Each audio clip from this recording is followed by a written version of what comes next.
Bonjour les amis, je me réjouis de vous dire que dès aujourd'hui, je partage avec vous une nouvelle série intitulée « Lettre de la part de Jésus ». Recevoir une lettre de Jésus est une chose merveilleuse.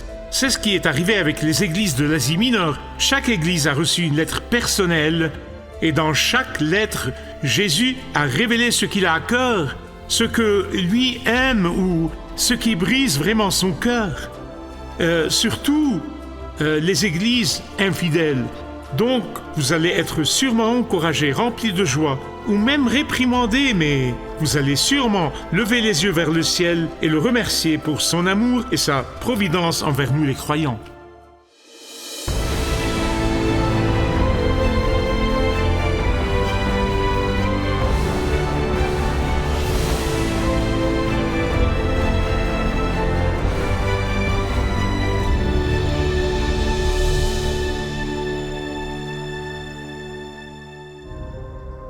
Pensez à ceci avec moi, s'il vous plaît. Pensez avec moi. La Bible dit très clairement que l'Église est l'épouse du Christ. Nous sommes l'épouse de Christ.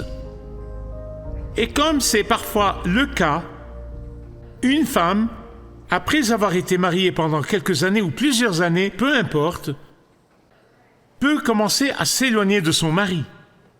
Maintenant, attention, cela arrive souvent avec les maris, mais je vais m'en tenir à l'illustration biblique, à l'imagerie biblique, d'accord?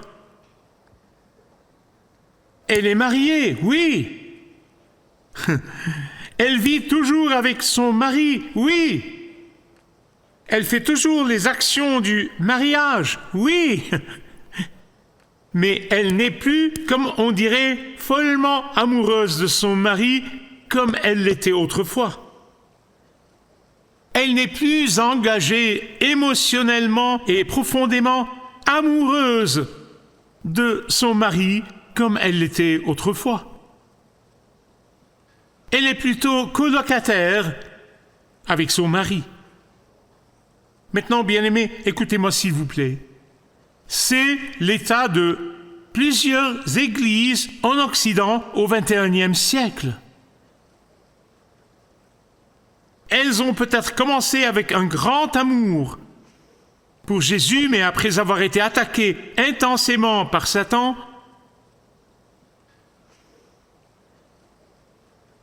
et par l'émissaire de Satan, elles ont commencé à se défendre, à ne pas prendre position et dire « Nous vous aimons peu importe comment vous nous appelez ». Elles veulent prouver qu'elles ne sont rien de tout cela. Aucune de ces fausses accusations. Elles veulent le prouver. Alors comment font-elles? Comment prouvent-elles que ce sont de fausses accusations?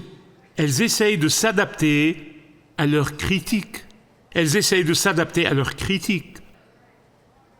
Et puis, tout d'un coup, lentement, très lentement mais sûrement, elles découvrent que leur amour pour le monde a vaincu leur amour pour Jésus.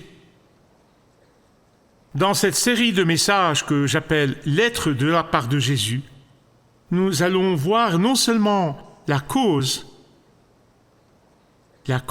mais aussi le remède. La chose que vous remarquerez encore et encore,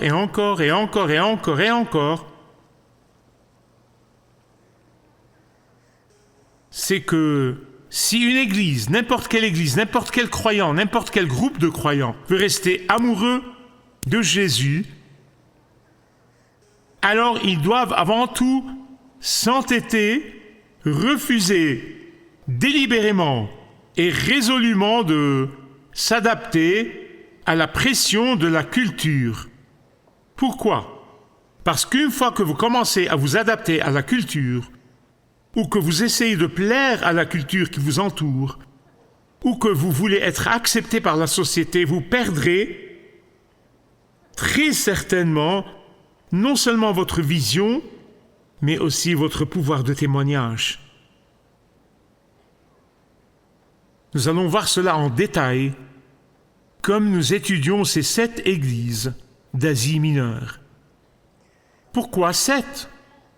Eh bien, comme vous le savez, dans les Écritures, 7 est le nombre de la perfection, c'est le nombre de la plénitude. Et donc notre Seigneur a choisi cette Église pour envoyer 7 lettres, ce qui constitue, pour ainsi dire, un paquet complet. Il a couvert tout ce qui doit être couvert dans les 7 Églises, et nous allons donc voir ce tableau complet des défis du péché, de l'échec, et oui, du succès, tous représentés dans ces 7 églises, mais vous les trouverez partout dans le monde à travers le temps. Avant d'aborder les 7 églises, nous devons commencer par le début, et c'est l'Apocalypse 1:1. Apocalypse 1:1. En fait, nous allons seulement regarder ce verset et le verset 5 aujourd'hui, c'est tout. Chapitre 1. Le livre commence avec révélation de Jésus-Christ. Révélation de Jésus-Christ. Que signifie révélation? Ça signifie exposition. Ça signifie dévoilement. C'est ce qu'est la révélation. C'est ce que ça signifie. Ça signifie la découverte. Ça signifie montrer ce qui est caché. Mais parce que le mot grec pour révélation est apocalypsis, il est venu révéler, parler de l'apocalyptique. Et nous utilisons ce mot, et vous l'entendez même dans le monde laïque, nous l'utilisons comme quelque chose de menaçant, de terrible, apocalyptique. Non, non, pas du tout. En fait, tout le livre de l'Apocalypse est le dévoilement, la révélation de Jésus glorifié. Vous dites, eh bien, dans les évangiles, nous avons vu Jésus, le Dieu homme, marchant dans les rues de l'Israël moderne. Nous l'avons vu comme le Dieu homme qui a choisi de mettre de côté la splendeur de sa majesté pour que nous puissions communiquer avec lui et pour qu'il puisse communiquer avec nous. Mais maintenant qu'il est ressuscité, monté au ciel et glorifié, ce Jésus glorifié doit être révélé au monde, et c'est là le livre de l'Apocalypse. Il révèle Jésus glorifié. C'est ce qu'est le livre de l'Apocalypse. C'est la découverte continue de Jésus glorifié et de ce qui va se passer dans le futur. Jésus glorifié commence par se révéler, par révéler sa gloire, par révéler aussi ce qu'il pense de son Église. Son choix de ces 7 églises d'Asie mineure représente toutes les églises de tous les temps, partout dans le monde. C'était 7 grandes villes à cette époque. Ces 7 villes forment un cercle irrégulier. Si un diplomate voyage depuis Patmos, où se trouvait Jean, et part de Patmos, et il arrive avec son bloc diplomatique, le diplomate voyage avec son bagage diplomatique, il fait le tour complet. Voici donc Patmos où se trouvait Jean. Alors il navigue, il va à Éphèse et jusqu'à Smyrne, à Pergame, Thyatire, Sardès, Philadelphie, Laodicée. Pourquoi ces villes? Eh bien, c'était les villes les plus peuplées à l'époque. C'était les villes les plus riches, les villes les plus influentes, les villes les plus puissantes de toute la région. Mais avant même de pouvoir passer à la première lettre, ce que je ferai dans le prochain message, il y a certaines choses, des choses très importantes que vous devez comprendre dans le contexte de ces lettres. Sans comprendre le contexte, vous ne comprendrez pas chaque lettre individuelle, ni pourquoi Jésus a dit ce qu'il a dit.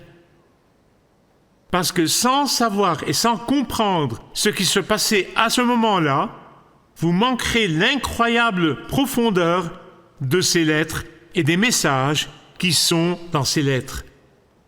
Tout d'abord, c'était une époque où l'Église de Jésus-Christ, dans tout l'Empire romain, était persécutée.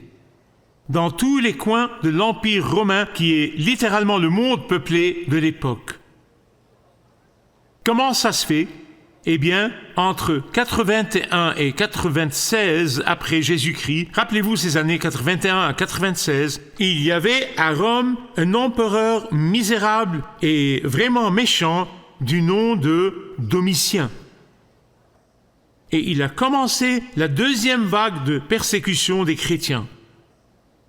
La persécution de l'empereur Domitien était plus systématique, plus organisée et plus délibérée que la première vague sous Néron. Néron était un fou et la persécution était chaotique visant ceux qui n'aimaient pas et elle se limitait principalement à la ville de Rome. La persécution de Néron, comme je l'ai dit, était chaotique, mais Domitien, sa persécution s'étendait à l'échelle de l'Empire. Elle encerclait tout l'Empire. Personne ne pouvait échapper à la persécution. Et on a déclaré à tous les adorateurs de Jésus-Christ le Messie qu'ils devaient adorer le Seigneur César. Pensez-y. Pensez-y. Vous ne pouvez pas vous imaginer les croyants chrétiens, ce qu'ils ressentaient à l'époque, ce qu'ils ressentaient. Mais la persécution venait seulement de l'extérieur. Elle venait de l'extérieur. De l'intérieur, oh mon Dieu, de l'intérieur, il faisait face à de faux enseignements, de fausses prédications et de faux prophètes. En plus de cela, des personnes immorales se sont infiltrées dans l'Église et ont commencé à influencer le comportement des membres de l'Église. Tout cela, bien sûr, était la voie du diable pour détruire l'Église de Jésus-Christ à ses débuts. Il voulait la détruire à ses débuts. N'oubliez jamais que Satan fait toujours des heures supplémentaires pour détruire l'Église de Jésus-Christ et les croyants fidèles, ceux qui ont mis leur foi en lui seul. Écoutez, nous savons qu'il n'a pas réussi à l'époque et nous savons qu'il ne réussira pas aujourd'hui. Oh, mais quel chaos il crée! Quelle horreur, quelle dévastation il provoque! Les familles d'aujourd'hui ne se parlent plus. Et tout ce dont Satan avait besoin, c'est un ou deux croyants sans discernement dans chaque église. Et voilà le compromis, la dévastation. Dans le livre de l'Apocalypse, nous le voyons encore et encore et encore. Il est à l'origine des conflits visibles et invisible. Il est à l'origine de la guerre entre le dragon et l'agneau. Il est à l'origine du conflit entre la ville sainte représentée à Jérusalem et la grande ville représentée à Babylone. Et cela, vous le voyez partout, partout. Et il y a une autre chose que vous devez savoir. Satan attaque depuis plusieurs directions.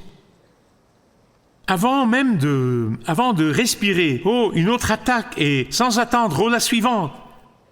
Son seul objectif est de vous rendre tellement abasourdi que vous ne pourrez même pas répondre.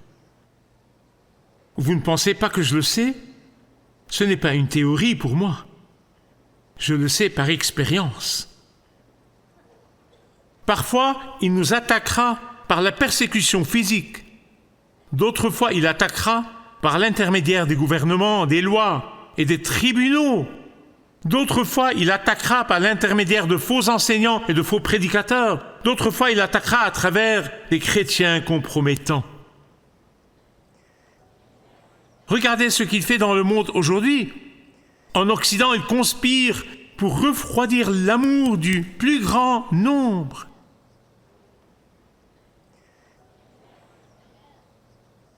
Il amène les croyants à aimer le monde et le matérialisme plus que Jésus. Question. Qu'est-ce que Jésus révèle à son Église, à ses croyants, à travers Jean le révélateur, Jean l'apôtre? Une chose qui se répète encore et encore, et que notre Seigneur Jésus veut que son épouse lui soit fidèle à lui seul, peu importe ce que disent les gens. Qu'elle lui soit fidèle à lui seul. Mais il communique aussi des choses très importantes. Nous allons les examiner maintenant. 3 d'entre elles, en fait. Mais la leçon la plus importante que Jésus veut pour son épouse, les croyants fidèles de cet âge, de n'importe quel âge, en particulier celui-ci, est de se tourner vers lui seul et de ne pas rechercher l'acceptation et la faveur de la société. Non! Il veut que nous nous tournions vers lui et lui seul. La seule façon pour les croyants en Jésus en ces derniers jours, la seule façon pour eux non seulement de survivre, mais aussi de prospérer et de garder les yeux fixés sur Jésus, exalté, glorifié et qui viendra bientôt. Regardez le verset 5 avec moi. Il l'épelle clairement. Pourquoi? Il veut qu'il se tourne vers lui seul. 3 choses, comme je l'ai dit. Il veut qu'il se tourne vers lui dans sa gloire. Et ainsi, il présente non seulement ses accomplissements passés, mourir sur une croix, verser son sang pour racheter chaque pécheur repentant, de sorte qu'il ne se contente pas de montrer cet accomplissement, mais il leur fait également connaître son triomphe total. Le triomphe actuel et le triomphe futur. Et donc la première chose qu'il dit est « Tournez-vous vers moi parce que je suis le témoin fidèle ». Pouvez-vous dire ceci avec moi? Il est le témoin fidèle. Voulez-vous être un témoin fidèle? Voulez-vous être un témoin fidèle? Suivez l'exemple de Jésus. Il n'a jamais hésité, il n'a jamais tressailli, il n'a jamais esquivé, il n'a jamais fui. Et quand tout cela l'a amené à la croix, il est resté inébranlable. Les pharisiens ont essayé de le secouer. Ponce Pilate a essayé de le faire hésiter un peu. Le disciple principal, Pierre, a essayé de le faire oublier la croix et les souffrances de la croix. Il l'a appelé Satan. Mais la Bible dit que Jésus a rendu son visage dur comme une pierre. Vous voyez ce que je veux dire? Il a rendu son visage dur comme une pierre devant Jérusalem. Parce que s'il n'avait pas fait cela, vous et moi ne serions pas là aujourd'hui. Nous ne serions pas rachetés aujourd'hui. La deuxième chose, il s'est appelé le premier-né d'entre les morts. Lorsque Jésus a marché sur la terre, il a ressuscité un certain nombre de personnes. Lazare est l'exemple le plus connu car il est resté dans le tombeau 4 jours. Il puait littéralement et il a ressuscité des morts. Mais tous ceux que Jésus a ressuscités des morts sont morts de nouveau.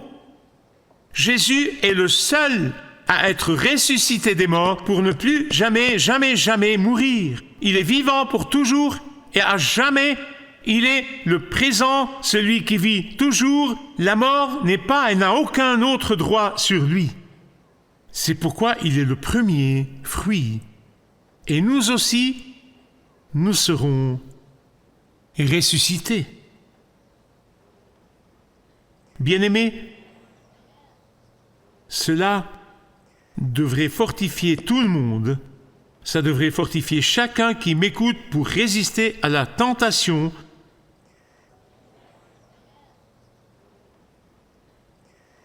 pour endurer courageusement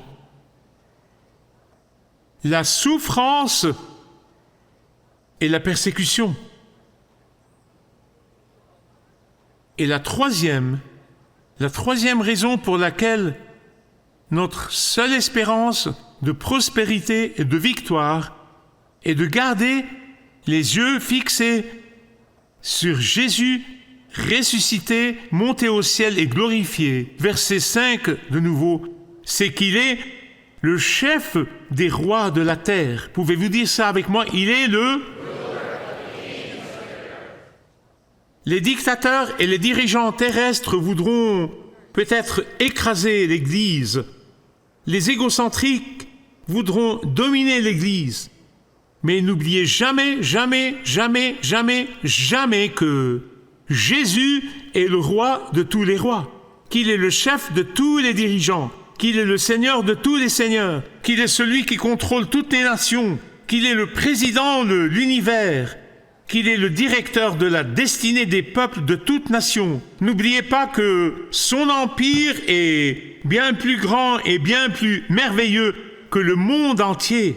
Sa domination est plus grande que celle du monde entier. Son pouvoir est plus puissant que toute la vie éphémère de ces despotes. Lui et lui seul est le détenteur des titres de propriété de l'univers. Lui et lui seul a le nom qui est au-dessus de tout nom.